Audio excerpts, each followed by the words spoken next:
Hello and welcome back to BS Rugby, and what a clash we have at Twickenham as England hosts South Africa. Here is my preview and my predictions ahead of this huge clash, and what a game it promises to be. Before we get into the preview itself, please do hit the subscribe button. It's free to do, helps grow the channel, keeps you up to date with everything going on.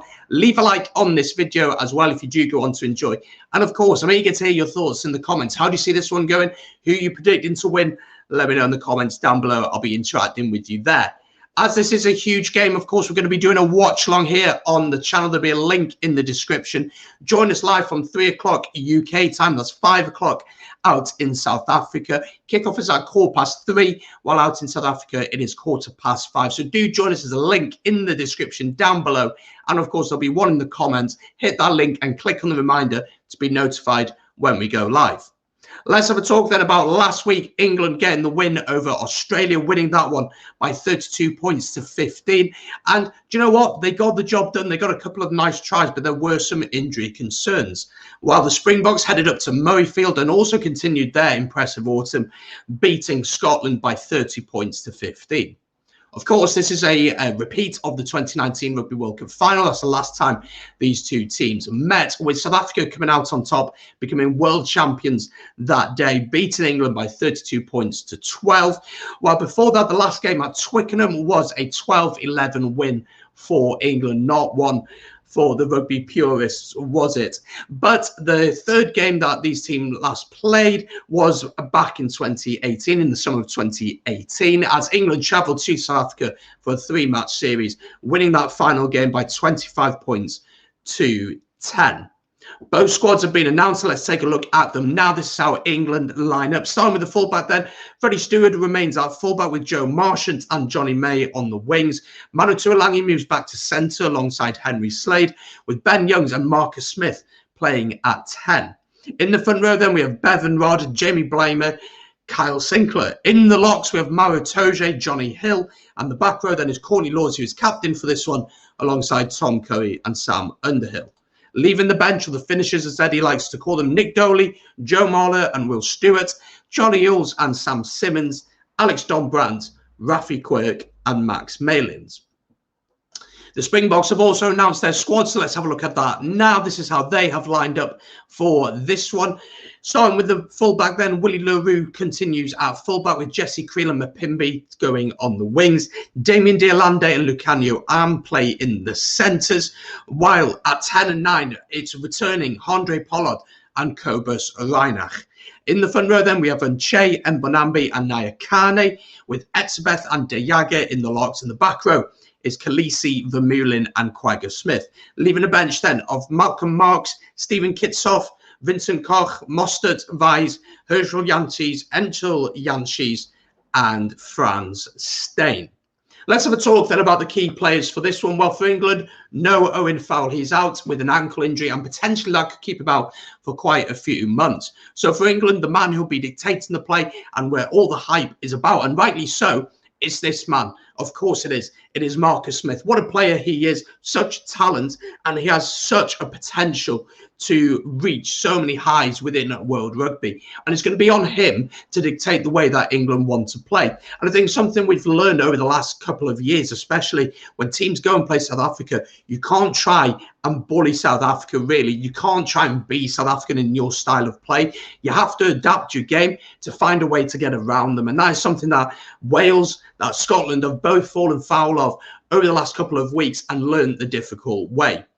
I think it's going to be fascinating, this one, to see how Marcus Smith adapts to this one, because what I'd expect South Africa to do is put a lot of pressure on him, force him to make quick decisions, force him. You have no time to decide what you got to do. You got to decide straight away, or he's going to get hit by an Etzebeth or a Deyago or someone like that. He needs to be careful of that.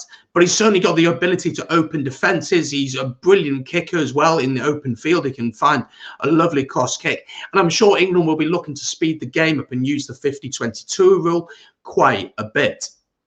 For South Africa, the key man, of course, has got to be this man returning, Andre Pollard. He returns to the starting 15 for this one. And what a player he is. Under pressure, a fantastic operator. And it's kind of been an up and down year for him in terms of performances, but he certainly knows how to get the best out of his teammates around him. He's a bit more of a physical presence than Marcus Smith, so he puts in a bit more of a shift defensively, and tactically he's a fantastic player. He may not be the flashy style that Marcus Smith is, but he certainly is a tactical genius when it comes to playing that 10. I certainly think we also have to mention the back row, because I think the battle at the breakdown is going to be key. We've seen that with South Africa when they can win that battle at the breakdown, slow the ball down. It's not going to be pretty. It's not going to be ridiculously fast flowing rugby, but it works so effectively. And one of those big things for South Africa is this. It's the bomb squad, isn't it? When these guys come on, they can change the game, especially Malcolm Marx over the ball at the breakdown when teams are tithing a little bit throughout the match. He's the one who can find a way. He can find a way to make something happen and get over the ball and win that penalty. And I think this game is going to be a really tight one. So it's really important that whoever gets the dominance at the breakdown, I assume they're going to win this one. How do I see this one going? How do I see this game developing? As I said, I expect it to be really tight. I do think England will look to play a little bit more than South Africa, but I worry about how they're going to do that. If I was English, I'd be slightly concerned going into this game. South Africa are the best in the world at what they do, at stopping you from doing what you want to do. It's not pretty, it's not exciting to watch, but boy, is it effective. Their ability, as I said, to slow the ball down at the breakdown, they understand that. They just go through the phases. They use their big ball carriers such as Damien Diolande, Lucan Nuam, Eben Etzebeth, Dwayne Vermeulen. They use those lights and they do the simple things well. When they get a chance to go for the 3 points, they tend to take it. And what they understand is when possession is dead, they get rid of it. They will always go to the box kick. They look to send it up. The player will win it for England, maybe Freddie Stewart, and straight away 2 or 3 jacklers will be over him straight away. We saw that where they did that so effectively against Wales, especially a few weeks ago.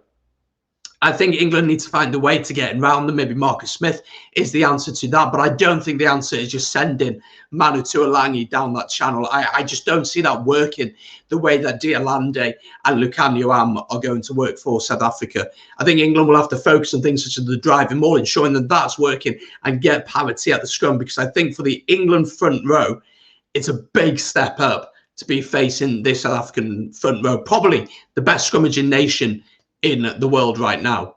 So my prediction for this one, if you're English, I'm sorry, it's not going to go the way you want to hear. If you're South African, you're going to be buzzing.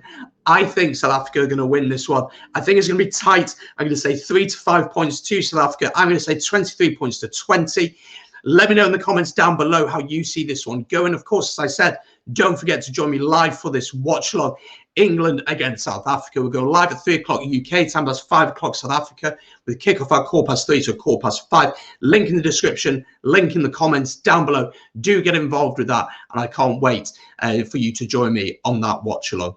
Thank you very much for watching. I hope you have enjoyed. Make sure to hit the subscribe button, leave a like, predictions in the comments down below. I'll see you tomorrow for the watch along. Peace.